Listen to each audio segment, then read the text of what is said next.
week. It is time. It's time for a good old-fashioned Q&A, MMA fans. Ladies and gentlemen, the moment has arrived to hear from the man himself, Frank, if you don't mind, Ariel just Helwani. a little massage? Yeah, it would be nice. It would be very nice.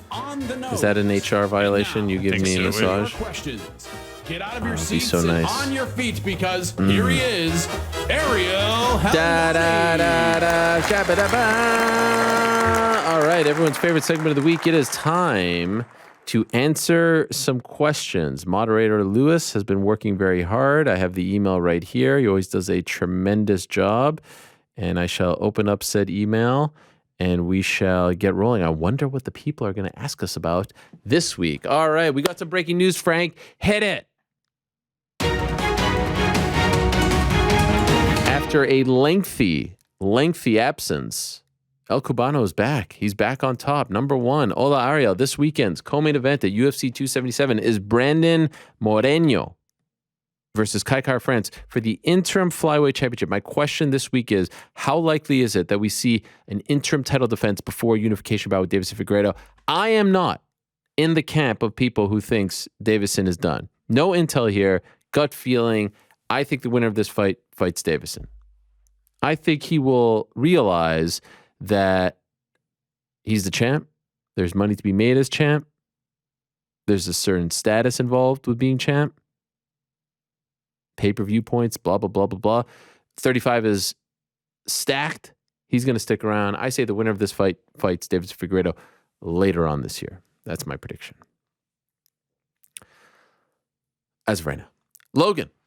Hey, Ariel, in your interview with Khamzat, you brought up pay-per-view points as you've done with other big names, fighters, and current champions. Are you able to quantify how much this is? Are they basically getting a fixed percentage of total pay-per-views that sell, or is it more of a tiered system? For example, if the pay-per-view does 500K buys, they get an extra 250. Between 500K and 750, they get an extra 500K, etc. I'm very curious to see how much additional money these big-name fighters can make off pay-per-view points alone. Cheers to you and the team. Keep up the great work. Thank you. Usually what it is there's a threshold. So historically, there have been situations where if it does say, usually I've heard 250, if it does under 250,000 buys, you get nothing. So there's an incentive to sell. And that's why some people in the past, i.e. Stipe Miocic, i.e. Demetrius Johnson, have actually said, you know what, you keep your pay-per-view points. I'm going to take the upfront money because I don't think this pay-per-view is going to do more than 250,000 buys. And so usually 250 is the floor. And then there's like a percentage where it's like, hey, between 250 and 300, you'll get X amount. And then between 300 and 350, you get X amount, a percentage of the points. Sometimes it's $1 a pay-per-view. So between 250 and 300, extra, 50,000 if it gets, to 300. If it gets to 275, 25,000, that sort of thing. That's what it's been. Oh, here's the thing. There's no set standard structure, so it could be different for everyone, but that's generally been the case. So yes, tiered system.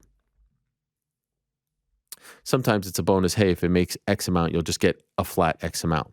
Micro Panda, the idea of picking the right fights for popular fighters is talked about more and more. Does this worry you that it'll lead down the same path as boxing, where they feed fighters favorable opponents, ultimately watering down the competitive sport aspect of MMA? No, because as long as the UFC is involved and the system is what it is, you'll get Diaz versus Khamzat in his last fight. You'll get guys, and for the most part, it works out because we get the most competitive matchups: Cheeto versus Dominic Cruz, Merab versus Jose Aldo. There aren't any Nunes rematching right away. There are no gimme fights. There are no tune-up fights in the UFC. And yeah, I think for the most part, it works for the fans, for the consumer, but then sometimes you'll get these situations where fighters are fighting people they don't want to fight, like Diaz, Khamzat. So no, as long as the system is what it is, and as it currently stands, there doesn't seem to be any pushback in terms of really changing the system. I see no change in sight. By the way, I'm still waiting for my picture from Jessica Rose Clark, in case you're wondering. Where is that? She keeps saying she's looking for the right one. I don't know what's taking so long. I might have to go into business, for myself here and just print this thing out. By the way, a quick text from my good friend Freddie Prinze Jr. here Just, no big deal. NBD, Nurmal should have stayed in Abu Dhabi, he says. Did he really message you? Yes. We're buds. I don't believe you. All right, fine. Do you know that song, by the way? No. If I play it, will we get flagged? Yes. Oh. Abu Dhabi. Brad Tyson. Hello, Ariel from Sydney, Australia. Maybe a little salty about the fanfare / love affair the UFC has with London at the moment. As an Aussie that has spent tens of thousands of dollars traveling to every Australian event, I can't help but feel a little bit disappointed by the UFC and Dana White's lack of respect for one of, if not the biggest growing markets with the best current and up-and-coming talent in the business. It's not a bad point. The fact that Dana stated in a recent interview when questioned about a potential return to Australia, and I quote, "We can't go down there. Everyone knows what's going on down there," alluding to the fact that we are still in lockdown. A statement made only days after Australia hosted 400,000 people at a Formula One event and long after our borders reopened clearly shows a lack of interest in bringing events to Australia in the near future. This makes me sick, considering the UFC has had multiple cards in the same locations recently, i.e. London. I understand they are looking at an event in early 2023, but nothing yet confirmed. Considering we still currently hold the attendance records for UFC events, do you feel the UFC and Dana White have dismissed the opportunity to tap into such a large market without even considering the options? The next UFC event in Australia will break all records again. Love the show, your honesty and passion. Also, GC is a great addition. Thank you very much for that. I'll say this. Last I heard, they're planning on going in early 2023. So that is good news. Couldn't agree with you more. The scene down there is fantastic. Australia, New Zealand, obviously we know the names, the big stars. They all deserve to be fighting closer to home, especially with the time difference to travel. I mean, no one deserves it more right now than Volkanovski. And I know Izzy has said what he has said about New Zealand. He has been open to fighting back in Australia again. No one deserves that more than him as well. If you notice, the UFC is going to a lot of markets right now when they're not doing the Apex shows and they're becoming less and less, where they're being incentivized to go to these events. This is just facts. There's a reason why they keep going to Florida. There's a reason why they keep going to Texas. There's a reason why they keep going to Arizona. There's a reason why they're going to UBS Arena, New Arena. There's a reason why they're going to Utah and Dana White's showing up to a media day in Utah with the owner of the arena and the Utah Jazz. They're being incentivized to go to these markets. Now they're killing it.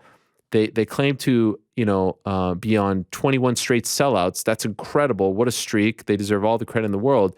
But there's site fees. There are markets, there are arenas that are paying extra for them to come. They're going to go right now. They are doing so well. They are so successful right now. They can sit back and say, you come to us. Tell us why we should come to you. So the days of having to go to, I don't know, Greenville, South Carolina, I always bring up that one, or any other random city in America, for now, not necessary, not needed. They don't need to do that. They're going to go where they're going to be incentivized. Abu Dhabi, incentivized. They have the deal with T-Mobile, incentivized. They have the deal with the Toyota Center, incentivized. They have a deal with Utah, incentivized. By the way, whatever happened to that deal with Tachi Palace? Remember that whole thing? Is Tachi Palace paying? You would think that they would go back there because they said they were going to go there. So yeah, I feel for you. Maybe Australia isn't paying, or maybe they are paying now, and that's why they're going in early 2023, and that's why, they just couldn't fit it into the schedule this year. Who knows? Or maybe they're not going to go because Volkanovski isn't ready. Who knows? But yeah, I get it. I can understand. You see them go to London twice, and you're like, man, what about us? We've got tremendous fighters. We've got all the CKB boys. We got the freestyle boys. You got the champions. I get it. Newman. Hello, Ariel. Hello, Newman. When discussing possible next opponents for Paddy Pimblett, you suggested someone like Jamie Malarkey. With all due respect, I think that's a bunch of malarkey. Wow. I want to see Paddy versus T-Rex, Terrence McKinney at MSG after McKinney gets another first-round finish next Saturday. All right. By the way, I don't hate it. I was just spitballing. All right, chill out. Dana mentioned that the next step would be for Paddy and Molly to fight in NYC. I wonder where you heard that. Or Boston, with Paddy and Molly both mentioning they don't want to pay New York taxes. Do you think their relationship with Boston-based Barstool Sports will influence their next fight location and have them headline a fight night in Boston instead of being on pay-per-view at MSG? I don't know. Is Barstool Boston-based? I mean, I know that that's where it kind of started, but aren't they headquartered in New York City? I don't think that matters. I don't think they're picking their location based on that. But yes, Boston would make a lot of sense as well. This is something that's worked out for the likes of Connor. Also, last week in response to my question, you mentioned how the real Newman, aka the legendary Wayne Knight, follows you on social media and may be a fan of the show. I'm not him, but I did name myself after his Newman character. Shocking. I had no idea. Pretty cool though, yeah. No. It's shocking that he's telling me that he named himself after the character. His profile pic is Newman, the character. Yeah. His name is Newman, and he starts with Hell. I mean, what do you think? Born yesterday? Shout out to Wayne Knight. Wait, though. In his defense, like my Twitter handle says Frank, and then I have a picture of a character named Frank from RoboCop. Yeah. But like my name is actually Frank. Yeah, I know. But of course I knew the connection. By the way, I thought you were always named after Frank Costanza. See, no. This is Frank Costanza. Are you a big Seinfeld fan? More of a Curb fan. Ugh, that makes no sense to me. It's different. I mean, look, I hate to admit that, but you're 40 now, right? Wow. I'm not quite there. Wow. So, really? During my formative years, it was Curb Your Enthusiasm. By the way, it was like 2 years later that show started. Not quite. Really? Yeah. Have you ever actually watched full seasons of Seinfeld? No, I've only seen full episodes of Seinfeld. My God. Look, I'm planning for a rainy day. You know, there's another. It's on Netflix now. There's another pandemic. Netflix. I have to stay home. I'll watch Seinfeld. God forbid. GC, have you seen Seinfeld? Please say yes. Have I seen it? Have you seen it? Yes, of course I've seen it. I've watched dozens and dozens of episodes. I just haven't. Not all of them. Sat down and watched them all in order. No. Calzone episode? Have you seen the Calzone episode? No. One time you mentioned, what'd you say, the Bizarro World one? Tremendous. That one. Yeah, that's a good one. We should all make a group trip to the restaurant. Oh, yeah. That'd be fun. I heard the Bet one is the best. The Bet one is a great one. I heard that the restaurant doesn't look anything like it inside, just like the outside. The inside was just a set, yeah. Yeah. God, I love that show. What a show. All right. That's the next group trip. All right. I'm in. Gilbert, Ariel, I'm a huge fan of yours. I've been a fan for over a decade. I just want to say, I think it's cool that you have fighters recognizing how important you are to the game. I remember when Mayhem was slapping your desk toys and treating you like crap. Going from that to seeing you stand up for yourself to Dana Ali and the Gringo Poppy himself is just really cool, man. My question is, thank you.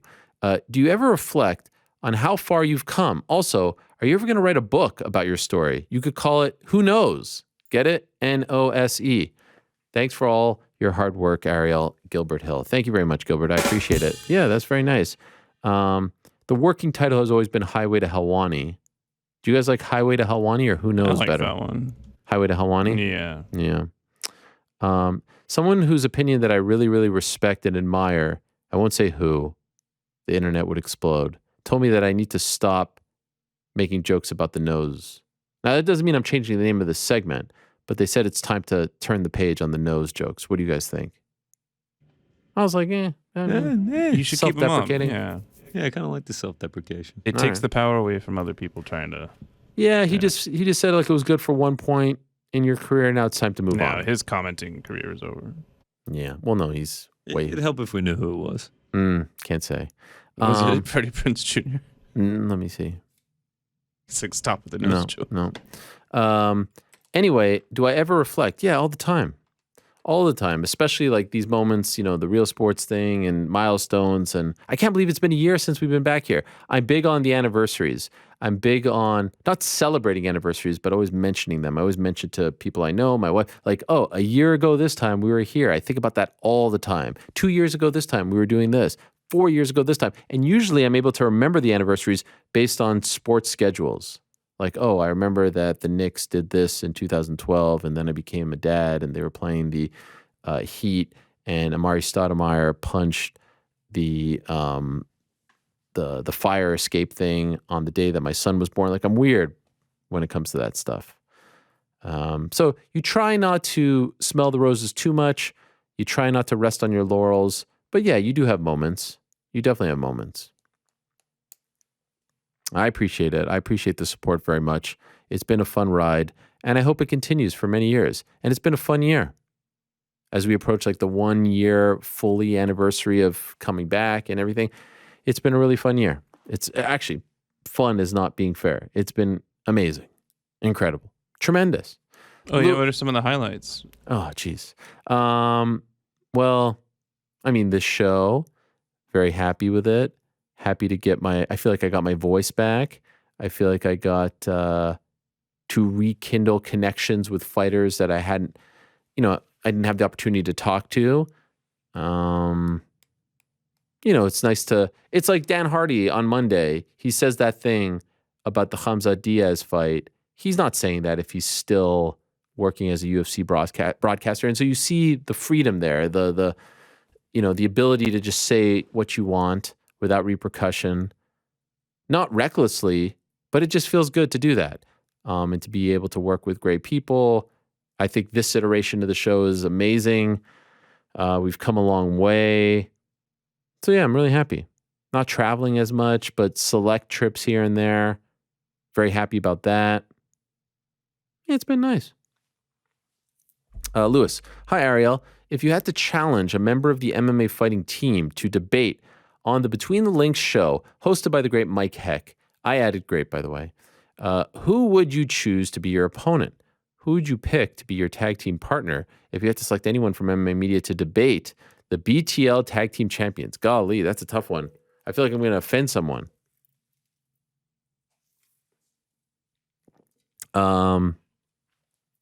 Frank, I'd like to challenge him. I think that would make for... this would be the MMA debate show. Between the Links, I would debate you on MMA topics. That doesn't seem fair. I feel like you have a fresh sort of set of eyes on everything, and I feel like you would bring something really challenging to the table for me to try to figure out. You'd be like the Sean O'Malley, and I would be the old guard. As far as tag team champ, I feel like New York Rick would be a good one. I feel like we work well together. His knowledge of the game, obviously not as vast as mine, but I would put his knowledge of the game and certainly detailed moments, memories up there with mine. Casey has a great memory when it comes to stuff. I mean, he didn't know what MMA was, pre-2009, but now he's all in there. He could tell you who main evented LFA 113. So those are some names that come to mind. By the way, here's someone named Alex Moreno. I wonder if he's related to Alex Morono. Ariel, my man, big thanks for making Mondays and Wednesdays the best day at work. You're welcome. Quick question.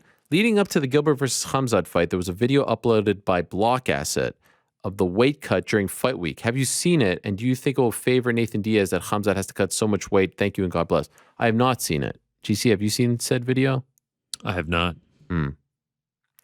I've not seen it, but obviously he's fought at 185. And he seems to be relatively good with the weight cut, but I'm sure he would love to not cut weight maybe later on in his career. I don't think that'll be a huge factor going to this fight. Perhaps I'll be wrong, but I didn't see that making the rounds. I didn't see that being a big thing.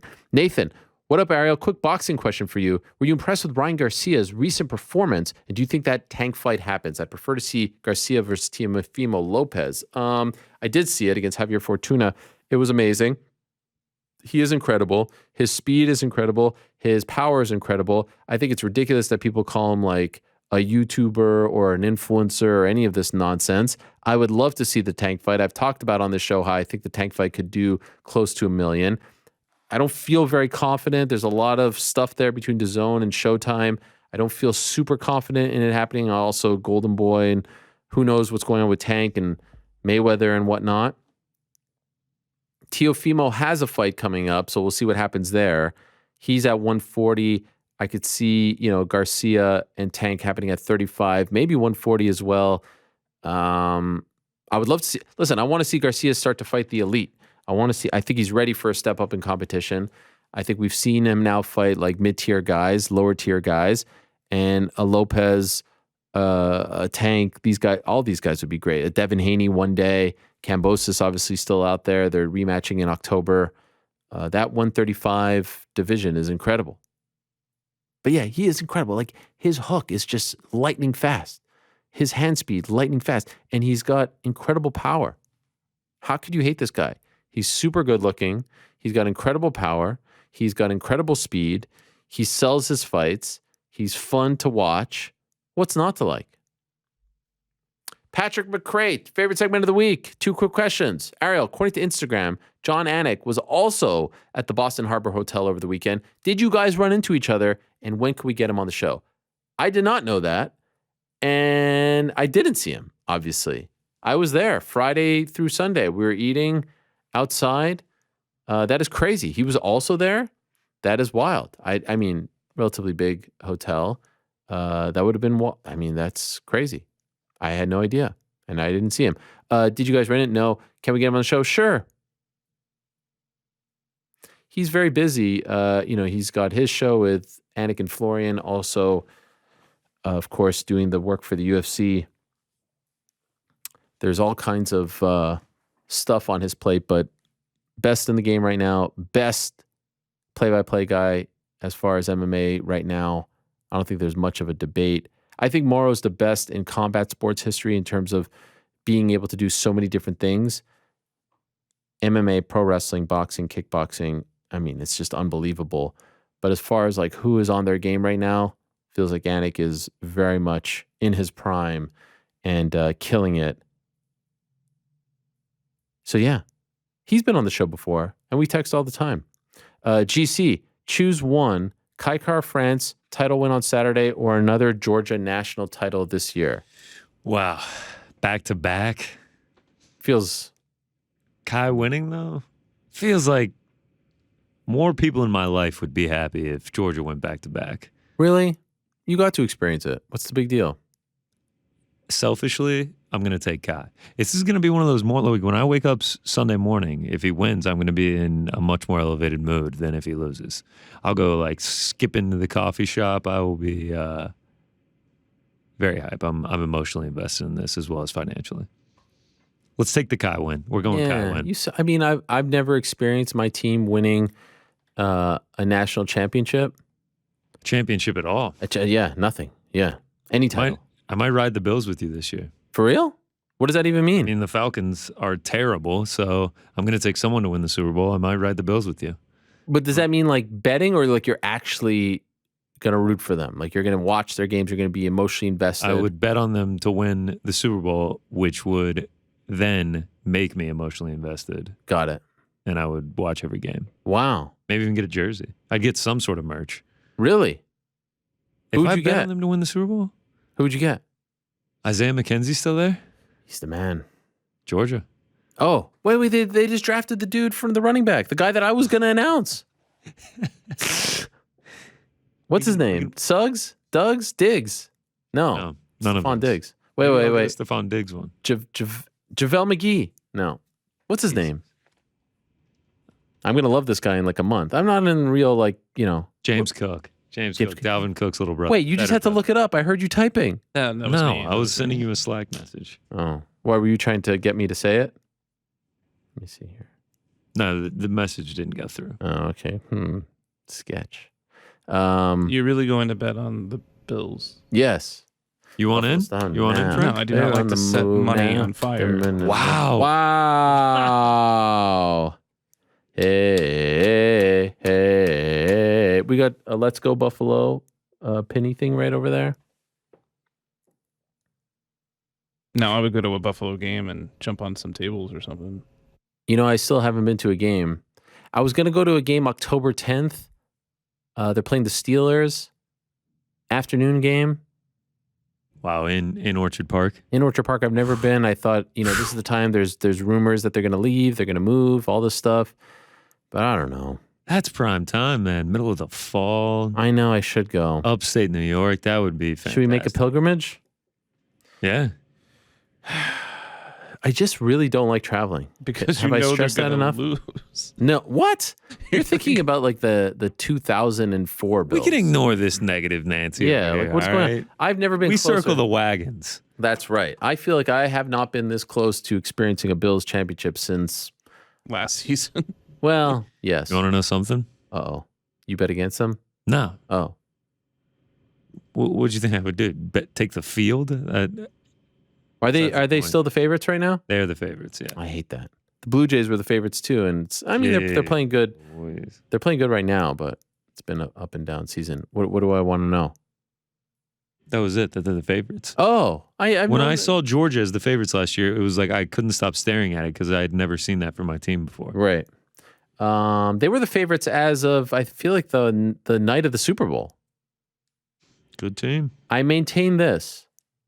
They beat the Chiefs that night. They're winning the Super Bowl. I will believe that till the day I die. They beat the Chiefs that night.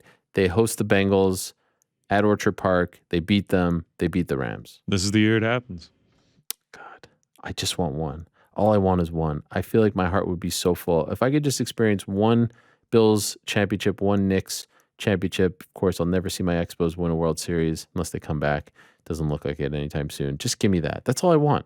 And you see, I wouldn't even think twice about this question here. I would for sure pick the fighter if I, really like that guy. I know you're relatively new to the Kai France experience, but you got your one. Who cares about the second one? I would not even care. I won't care if they go 0-17 in the following season. That actually is true. That's how I feel about Georgia. You got it. I don't even know about our roster this year. They probably would go 0-17 the next season. Can I just circle back to something because I'm feeling like a little froggy right now? The question about Anik reminded me of something. There's this dude on his show who does betting things. You know this guy? GC, I feel like you might know him. No. There's this guy who looks like a kid, to be honest, but I guess he's not a kid. And I see him talking smack about me all the time. What's his name? I can't remember. What did he say? What did he say about you? Well, he's talking smack about me a lot. And then I went to look and I was like, oh, I muted him. So I guess he's been a hater for quite some time. And then I got tagged in this video where this guy posts this video about these are the reasons why I hate Ariel Helwani. What? And he goes, yes. And he goes through this whole thing about how he emailed me one time to do an interview. And I laid out all these stipulations. He said, don't ask me about my heritage. Don't ask me about this. Don't ask me about that. Never happened. Sounds not like you. Then, yeah, because I love talking about that stuff. I looked up his name and I found the email exchange, and none of this was true. Now, it got to the point where in the email thing, I was like, sorry, I can't do it right now. I'd be happy to do it. And he's like, I'll email you in a week or so. And then it just never happened. And now this guy's talking mad shit about me. I was like, what leads someone to do something like that? What prompts them to just be such a hater like that and make up this shit? I looked everywhere. No sign of this. Now, if this happened, and by the way, this email exchange, 2010. And this dude's making a video about all the reasons why he hates me. He posted it online? He posted it on his YouTube, yeah. And I gotta find this. He's like, he's the Anakin Florian betting expert guy. I was like, damn, what's up with that? Was the actual title of the video "All the Reasons I Hate Ariel Helwani"? I don't remember. That was just a segment within the video. Let me try. It was very weird. I got.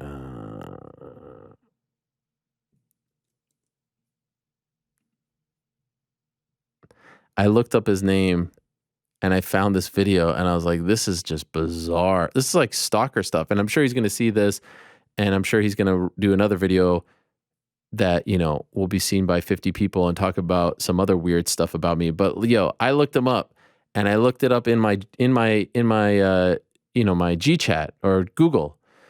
And I got the receipts, bro, and you're sitting there making up stuff about me. Very strange. Not only that, was very complimentary of me in the email exchange. I don't know. Just weird. What should I do about this? I was going to respond when I saw it, and then I was like, meh, ignore it. Ignore it. Who cares? Yeah, you're right. All right. I just wanted to get that off my chest. Just listen, if you don't like me, you don't like me. That's fine. I could live with that. Just don't make up shit about me. What prompts up, especially something that happened supposedly 12 years ago, and you're still, well, not only that, I'm going to say you're still hung up on it. It never even happened. And if it did happen, shows the proof. Shows the proof that I was a dick to you on email. Where's the proof? Crazy behavior. Was he like, these are the reasons I hate Ariel Helwani, and that was the only thing he had? I didn't watch the whole thing. He's done this, he's done that. All right. But, Xavier, 514. Salut Ariel, 514 Montreal. A while back, you seemed flabbergasted that someone would exclusively listen to the audio version of the show. We exist. I've been a regular listener for the longest time, but I have no idea what New York Rick or any of the new crew look like, especially Mysterious Frank. My top 3 MMA Hour memories are Rick's Ronda pick, the yearly Rick email readout, as well as when you cold called Rampage's ex on the air after you had previously broken them up in an interview, crushing his final chance at his one true love. Do you guys know about that story? Rampage claiming that I asked Rampage Jackson if he loves his girlfriend, and he didn't really know what to say. But it was just a very innocent question because he was talking about her so much. And then apparently, unbeknownst to me, she was with him when we were doing the interview. She didn't like his answer and broke up with him. I think you guys referenced that the last time it was on. Yeah, right? we did. Yeah. Anyway, Lewis adds, I found this fascinating. A longtime regular of the Substack, Matt in Montreal, is also audio only too. Matt in Montreal writes, I only listen to the audio version of the show. I've never watched the video of it. Crazy. I download it on Spotify, put it on, off as I choose throughout the week. I also think it's funny to not know what people look like. Weird. I would look there. I would look them up right away. I like to have like a visual. But hey, we appreciate you. Whatever floats your boat. David, hi Ariel. What was your reaction to the news of Vince McMahon retiring from WWE? And how do you think things are going to play out with Stephanie McMahon and your former agent, Nick Khan, being co-CEOs and Triple H being the head of creative and EVP of talent relations? I'm so happy someone asked me this question. Thank you for the hot tag, my friend. So, can I tell you guys a little story? I'm driving from my home to Boston Friday afternoon with my wife and daughter. We had just stopped off at TJ Maxx for way too long. Whole shopping spree. When I go on a road trip, I like to get to the place that I'm going to. I don't need to stop off for 3 hours and go on a shopping spree, sit down. Like, I just like to stop, get gas, and if it's a 5-hour trip, we're going in 5 hours. My wife, on the other hand, likes to turn it into a 10-hour extravaganza. This is constant, Did you just wait in the car? No, I walked around. I went to McDonald's. I got a coffee. We bought a whole bunch of tchotchkes. It's just, I'm like, can we just get to where we're going? It's way better over there. Why do we have to stop here in the middle of nowhere? I think we were in Southbury, Connecticut. It's weird. Anyway, as we're driving, I get a message from someone saying, oh my God, look at this. And it's the Vince McMahon tweet. I'm retiring at 77. Holy smokes. So then there's a bunch of stuff. So what I actually did as I was driving was I had my wife like text people and even send out a tweet about it.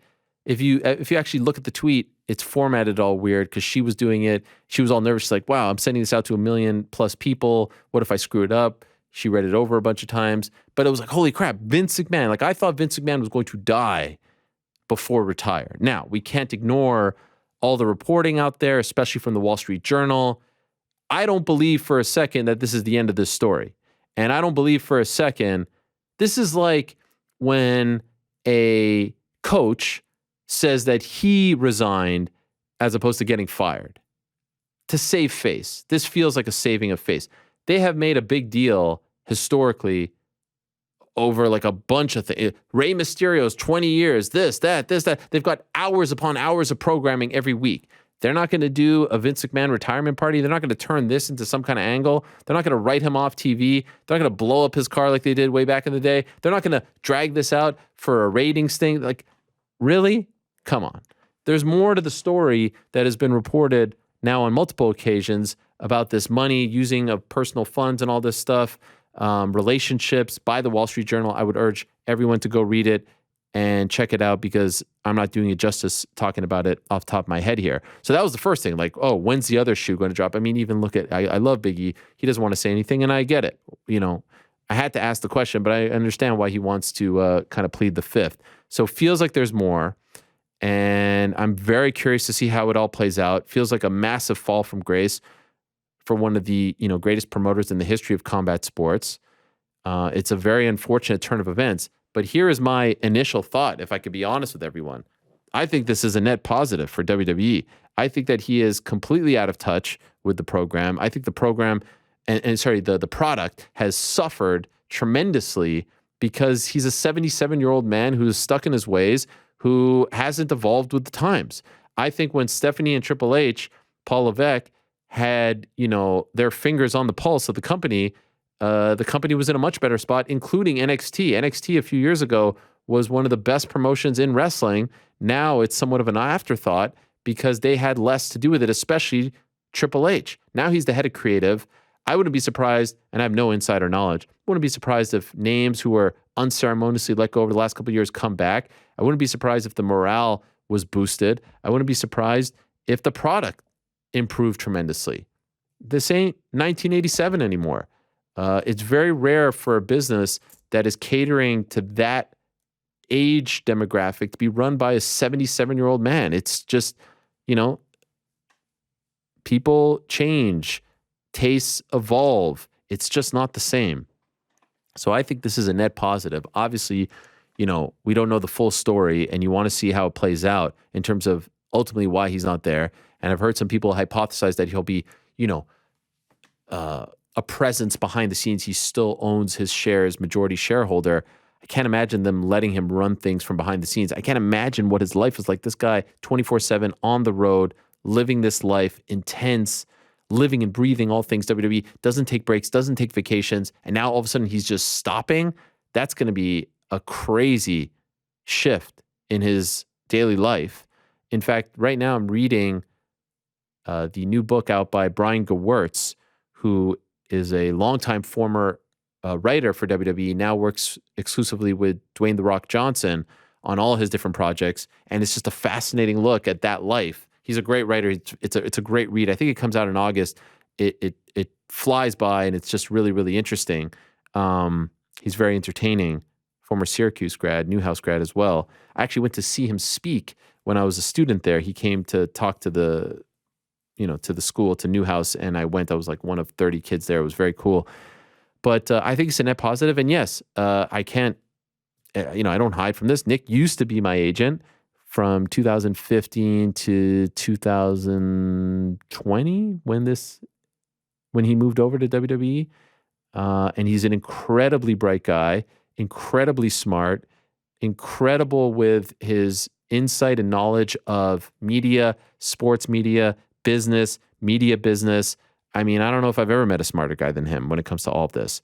So it feels like the two-headed monster, if you will, of Stephanie and him leading the way, Triple H, talent relations, feels like a net positive. I got to be honest with you. I'm actually excited. I feel like I've said this. I feel like the product has suffered greatly, has been very stale as of late, and I'm now very interested to see where it goes.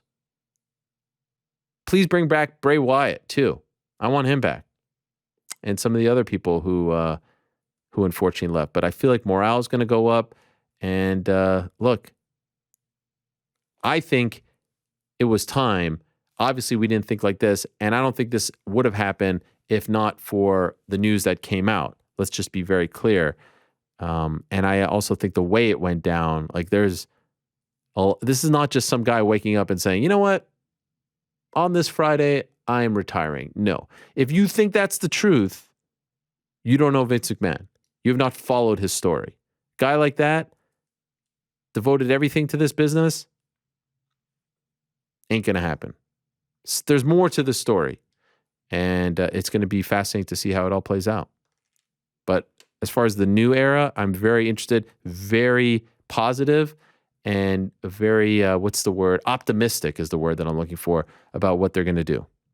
I'm a big fan of Triple H and Stephanie. I think that they, for the most part, people seem to feel like they treat everyone with respect. They're, good bosses, good eye, keen business sense. And obviously I know Nick on a personal level and think that he's going to do a tremendous job as well in that role.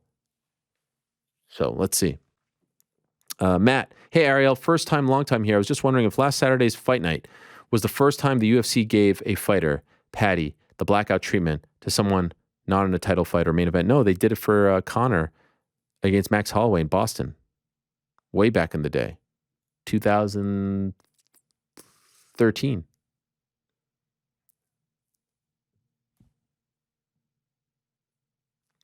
Lewis, Mega Millions is up to, or Luis, Mega Millions is up to 1.02 billion. What's the crew doing with the winnings? Also, is there any news on Dustin Chandler coming soon? No, someone asked Dana about it, and I know they haven't really formalized, finalized anything, but I think that's the direction. Feels like that's the direction. I would put it at MSG. But no real news as of right this moment. Mega Millions up to $1.02 billion. Frank, what are you doing with that money if you win? I'm going to consult Crypto Joe. Oh, wow. I thought crypto's done. Yeah, I mean... Isn't it dead? Pretty much. Yeah. Nothing you want to do? Just buy and don't sell, so that's the thing. Right. No, I would probably get a yacht with a really nice audio system in it, and anytime I want to just get away, I'd go sit in my yacht and listen to music. What about you? I'm just going to donate it all to charity. Okay, really, well, I mean, really, I did. Oh, okay. The yacht would be, after it's done transporting food to children around the world. I'm just donating it all to charity. I mean, I feel like that's right. What about you, GC? Anything you need to get? Anything you want to buy? I'd buy a house. A house? Yeah. All right. Apartment here, FIDI, right by the office. FIDI? Somewhere close that I can just walk here. Yeah, that would be sick. Yeah, a house in like, I don't know, some island. Oh, you know what's the first thing I'm buying? This thing right over here. The desk? This right over here. The Volkswagen Beetle? This shot right here. Camera 3. There it is. Bang. That. My Volkswagen. Someone sent me one from Scotland yesterday. A picture of some beautiful location with the Westphalia. Look at that. You could get one of those for $200. Yeah, I know. Simon. Hi, Ariel. On Monday, you said that the only time you did a pre-recorded interview on your show was when ESPN made you do one with a controversial fighter. Correct me if I'm wrong, but didn't you also do one for Ben Askren because he was flying home when the show was on after the Lawler fight? Simon came correct, and here's the receipt. Episode 36, March 2019 of the ESPN era. Okay, this is a very... Yes, you are right. You are right about that. However, that was because it was literally 20 minutes. Like he was about to board a flight and we had to do it 20 minutes. So yeah, we were able to do that. Technically, you're right. I'm talking about like consciously having, like knowing the day before, consciously having to pre-tape for different reasons. You get what I'm saying? But yeah, it's fair. You want to say that I'm wrong on that one? Fine. I just didn't put that one in the pre-record bucket because it was something where he was like, oh, I got to leave, flight. Can we do this, 30 minutes earlier? Jamal, 2020. How do you take your coffee? Black, just cream, cream and sugar, sweet and low? All right, Jamal, that's a great question.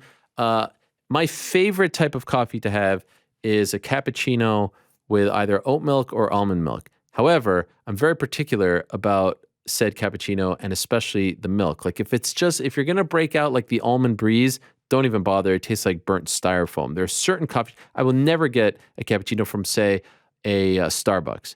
I think Starbucks sucks, by the way. I'm sorry. I hope they're not a sponsor. I mean, I know they're not a sponsor of ours, but like it is bad. And I'm not really that much of a snob, but Starbucks, McDonald's, Dunkin' Donuts, not a big fan. I like the local coffee shops. There's a place here. One of the best parts about coming back here was getting to go back to the Black Fox. I look forward to this Black Fox coffee like you have no idea. They make a cappuccino there with oat milk that is just to die for. It's smaller. It's not too frothy. It's just got that. It's just the perfect amount. That's my favorite.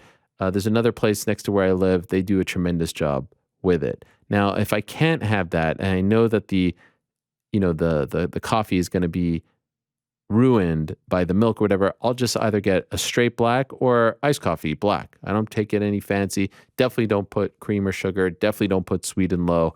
I like it as, au naturel as possible. So when you drink coffee, I mean, do you try to like get all the fruity notes out of it? Do you like it more bitter? Like, I'm always curious. Yeah, you're curious about my coffee habits? Yeah, like if you're tasting for flavor or if it's kind of like, I just like a bold coffee that melts your face off. No, I don't like it super hot. I'm talking like the flavor. Yeah, I mean, it's a good question. I'm not very particular about that, to be honest. I just find that from the big chains, it just tastes watered down and there's like no flavor whatsoever. You know what I mean? Interesting. Why? How do you like your coffee? I like it crisp. You're supposed to say, I like it crisp. I like it crisp. No, I like You it know why? Why? It's a commercial. I like my coffee Okay, crisp. Oh, yeah, you guys don't have coffee crisp in America, right? It's one of the all-time great chocolate bars. Tim Hortons. Sorry. We do have a Tim Hortons. Yeah, you do. At UBS? Where? No. There's one. There's a couple. There's a couple Brooklyn. now. Yeah. Yeah. Past it the other day. I've seen one like at a train stop before. Gotta get some Timbits. Yep. So the temperature has to be right when you serve coffee, and I think that's what you get a lot of times with the more bespoke type coffee places. Is they actually properly. I like that you call it bespoke. Yeah. All right. Keep going. I mean, that was a lie. That was it? The water is important. Well, do you like cappuccino? Do you like cappuccinos Americano? are my go-to. Yeah. But then, you go into a place and you're like, I'll have a cappuccino. And they're like, what size?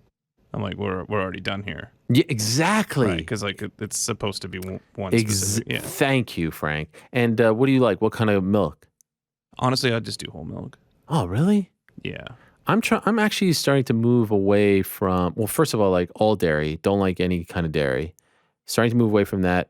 In a perfect world, I don't have what it takes to pull this off.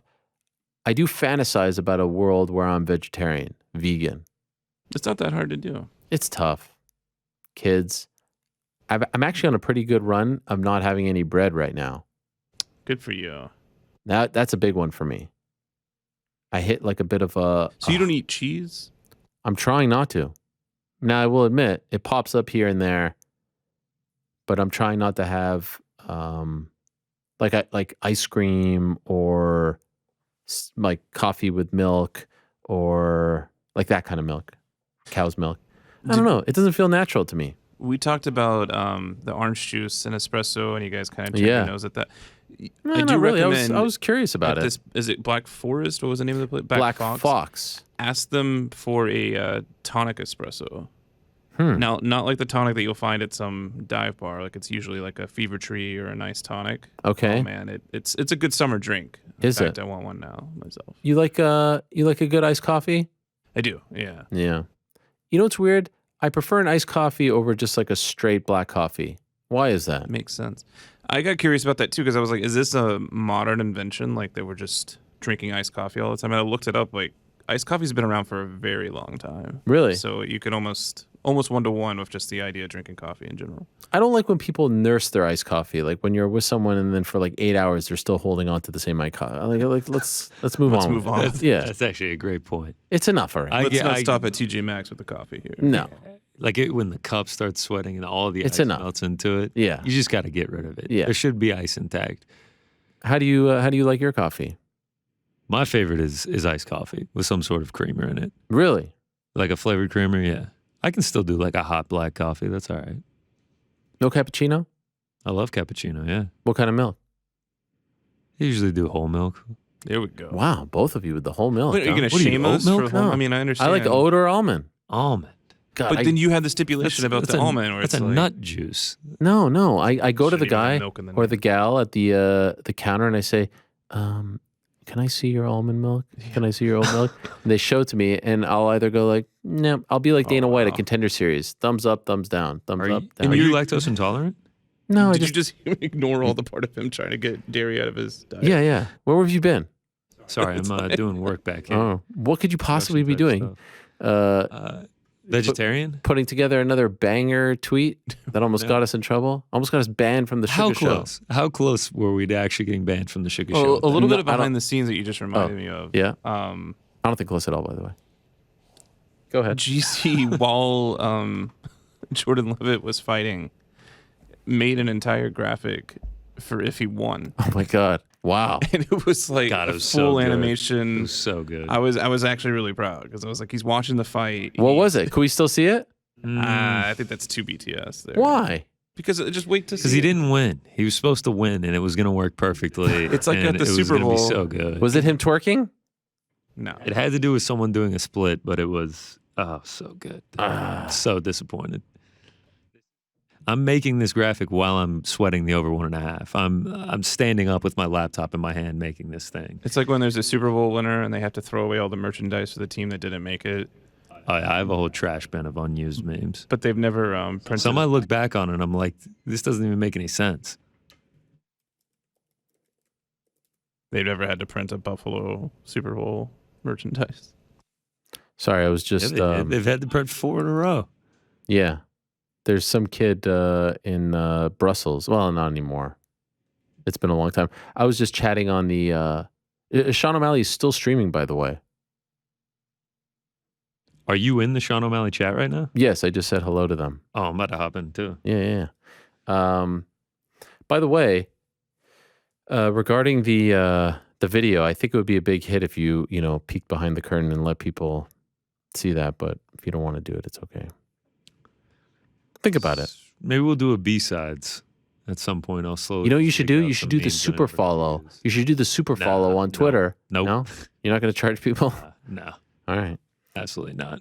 By the way, speaking of Substack, welcome to Ben Folks. He's now doing Substack. Go subscribe, go support one of the greatest writers in the history of mixed martial arts. This is from Curly Fries. Hey, Ariel, do you think it's a mistake for Sean O'Malley to fight Petr Yan? I understand Sean has looked good lately, but so did Kevin Holland when he won 5 fights in a year. But once he fought the top of the division, he no longer looked like a world beater. Same with Edmund Shabazian. Everyone assumed he was the next champion, but now he's on a 3-fight losing skid. Do you think Sean should have taken his time before fighting Yan? Will losing hurt his reputation? He is much bigger today than he was 2 years ago when he lost to Cheeto. No, I actually think TJ got it right. If he wins, boom. If he loses, big step up. You now go. I think go for the gusto. I like it. Big money. Ariel, I really enjoyed the GC and Frank sleepover / UFC London recap from you and the boys. Hopefully we can figure out the origin story of Frank's mysterious stain in due time. Any update on that, Frank?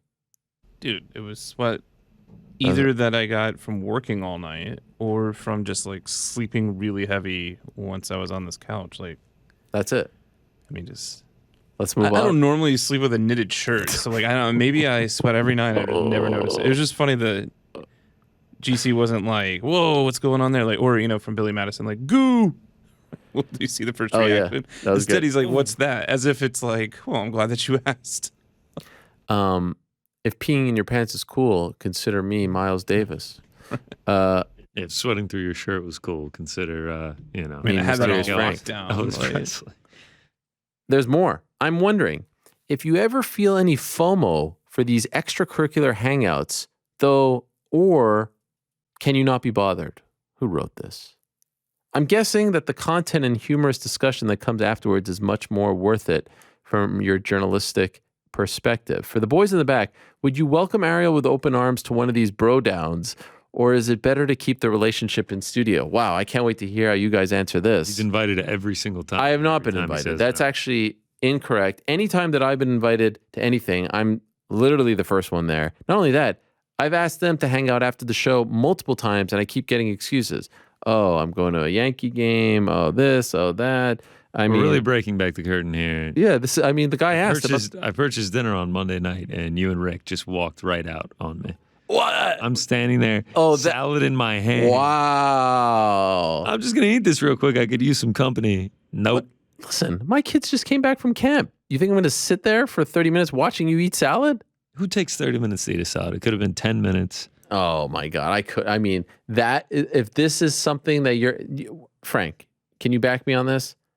We stopped by the marketplace just to show it to him. I didn't know he's going to have a whole meal there. Yeah, he did the whole thing and he was like, are you still coming down here? I'm leaving in 10 minutes. Who, me? This is what Connor told me.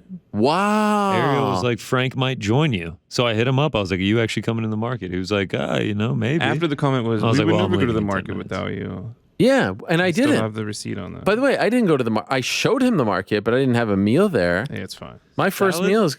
Very underwhelming. Wouldn't get it again. Wait, so you were sitting there kind of like munching on your salad and being like, these MFers, they left me high and dry. Yep. Was it a sore spot? Left me high and dry with a bad salad. Wow. Listen, I didn't know that you were going to sit there. I thought you, first of all, no joke, no cap. I thought you were taking it to go. I'm not going to sit there and watch. Eat it on the subway? No, eat it at home. It takes an eternity for me to get home. Now I feel like we're deflecting from the actual conversation, which is not being invited to the bro downs. We would love you to come to the bro downs. You're invited every time. Yeah, UFC, you can make it to Midwood. UFC Long Island. I didn't get an invitation for tickets. Birthday. Yeah, I didn't get an invitation for tickets. Taylor Serrano. Where was my invitation? Wow. Paul Rahman. This has all been noted, and we're going to put the ball into your court. I even invited to go to the Jake Paul fight, and you were like, "Oh, you'll be going by yourself." That's your words. Wow, that's a lot of lies happening. I'm planning a mega party for UFC 280. Go ahead and clear your calendar. What is 280? Oh, that is Abu Dhabi? Yeah. No, I can't be. The meetup, I was there, right? The one in New York. Oh yeah, I showed up to that. Of course, it was like sort of organized by. I was at the meetup in Vegas. You guys were nowhere to be found. Where were you? Everyone was asking about you. That being said, it is great content, so I enjoy learning about it on the show. So it's, these are the sacrifices that one makes. Grant, hi Ariel. On Monday's show, you were empathizing with Nathaniel Wood because he didn't get a fight of the night bonus. Instead, the UFC decided to give the bonuses to each fighter who got finishes, which seems like a reoccurring theme this summer, and an idea you've championed recently. So my question is whether you still feel the UFC should only hand out bonuses to the fighters who get finishes, if it means the potential fight of the night like Wood and Rosa are left out. As a result, yeah, you know what?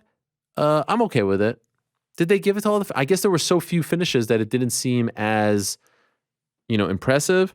But yeah, how about this? Can we settle on this? Finishes and one fight of the night. How about that? Is that too much? Is that being greedy? All the finishes and a fight of the night.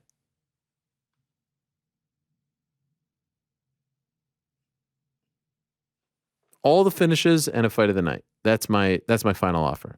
Angela Higgins. Hi, Ariel. No question, just a comment to say, and of course we love Angela from Scotland. No question, just a comment to say huge thanks for all that you do and for bringing me into a wonderful community. How nice is Angela? Mensch of all menches.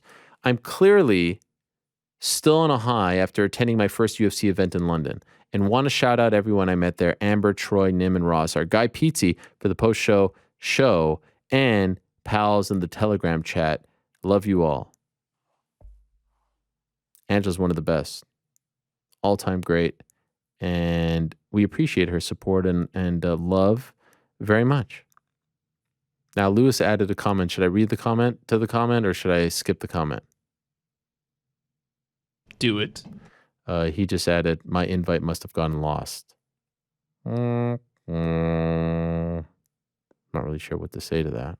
Yeah, I don't think there's anything to be said. All right. Brett K. Hi, Ariel. Non-MMA question today. What do you think of people who recline on airplanes? Do you ever do it yourself? I personally only recline when the person seated behind me is reclining, only so I can deliver some sort of karma.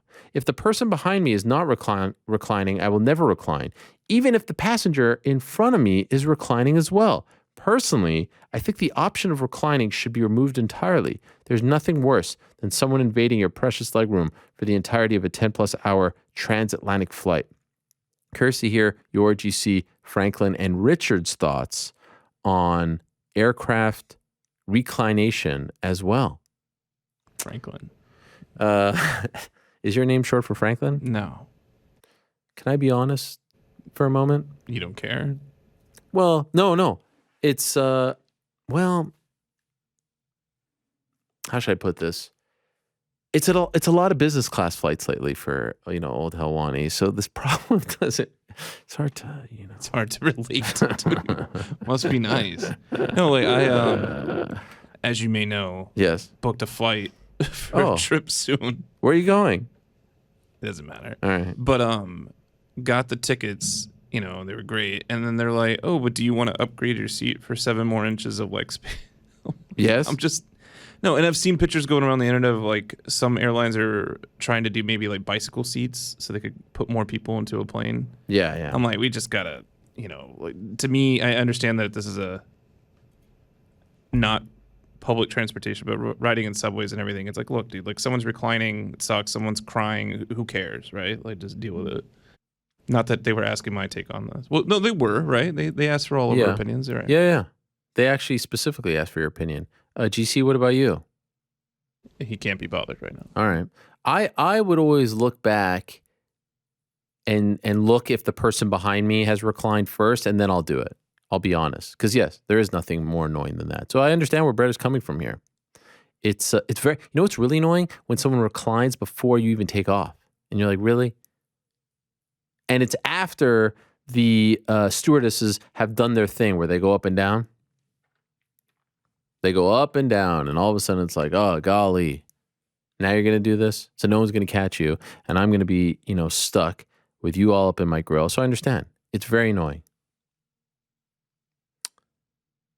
Moritz, hey, Ariel, greetings from the Netherlands. 2 weeks ago, I made it to the on-the-nose breaking news about the signing of Glory Kickboxing welterweight champion Cedric Doumbé.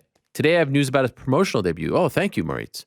Last weekend, it got announced that Doumbé is set to fight Darren Weeks at UFC Paris on September 3rd. What do you think of this matchup? I love it. New York Rick, our resident kickboxing expert, says that the sky's the limit with Doumbé, and he may be the next great kickboxing / MMA fighter to come over to the UFC. Moritz says, I think Darren Weeks is a pretty good wrestler. I attended UFC London last weekend and had a great time meeting lots of fighters. I even made it to the international television broadcast, standing behind Michael Chandler, Joanna, and MVP. Yes, I saw MVP there. The atmosphere at the O2 Arena was like I've never seen before. I'll go to UFC Paris as well. Hopefully, I'll have a good time again. Looking forward to it. Viva Helwani. Yes, I hear they're almost sold out over there. Should be a great scene. Can't wait for that main event. Cyril Gane against Tai Tuivasa. Also, Robert Whittaker, Marvin Vettori is tremendous. And Cedric Doumbé. It's a good main card. Nassourdine Imavov also on it. Ola Ariel from Dalton, just 3 more left. I was wondering if you have any thoughts on how Chris Curtis has handled the loss at UFC London. I know you tweeted that it was 2 of the biggest mentions pre-fight, but he's been extremely odd on Twitter. Him and Shale even got into a bit of an argument. I didn't see that. I did see his tweet afterwards, and I retweeted it with him and Jack. And then like 5 hours later, I looked at my Twitter, and there was maybe 45 tweets from him, if not more, where he was getting into it with different people, and I was still tagged in all of it. I was like, golly, this is a lot, man. Just let it go. So I didn't see the argument. Probably best to stay away. Easier said than done. I don't know. I think that's probably why people might like him, because he connects with the fans on social media, but yeah, it's a slippery slope. But I didn't see that actual argument, so I can't really speak to that. But I was tagged in a hell of a lot of tweets. No soup for you. I got the guy right there. There's probably no one in this sport, bar Dana, that I dislike more than Matt Serra. And you quite correctly refer to his pod as UFC Filtered. What a sham of a thing. Oh my. Okay, fine. But let's not pretend DC and Helwani wasn't equally filtered. Wow. Man, you and DC couldn't say anything controversial in the slightest, and that sucked. I know that's how it works at ESPN, but the product suffered greatly, in my opinion. Golly. My question is, how filtered were you guys exactly, and was it as much as Matt Serra? And also, how much you get paid extra for those dreadful Modelo adverts every damn time? Again, much love, no offense. I've got a doozy for next week. Stay hydrated. No soup for you. Didn't get anything extra for the Modelo adverts, A. B, definitely weren't as filtered as Serra and... not Norden. Golly. Who is it? The comedian. Norden and Matt. Matt, Sarah. I know you guys listen to it too. No? Oh, it is Jim Norton. All right. Wait, is it Jim Norton? I guess it is. Yes. Yeah, thanks. Let me go back to the question here. Yeah. Were there certain things that we were... Listen, there were certain topics that we were asked not to speak about, but my opinions, like I never had to run through my opinions with anyone. My main issue was I didn't like that the show was just an hour. I felt like we could go so much longer.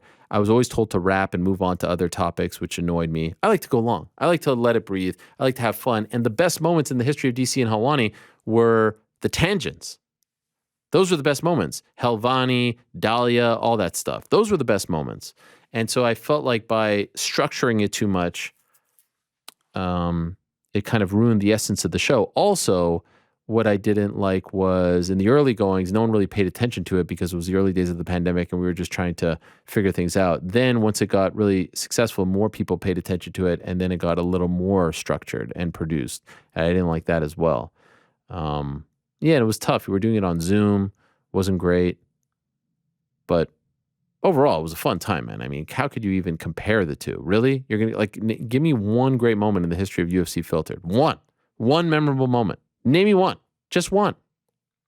And I wouldn't be so hard on Sarah. Sarah's a legend. Does he like to cozy up to the boss? Sure.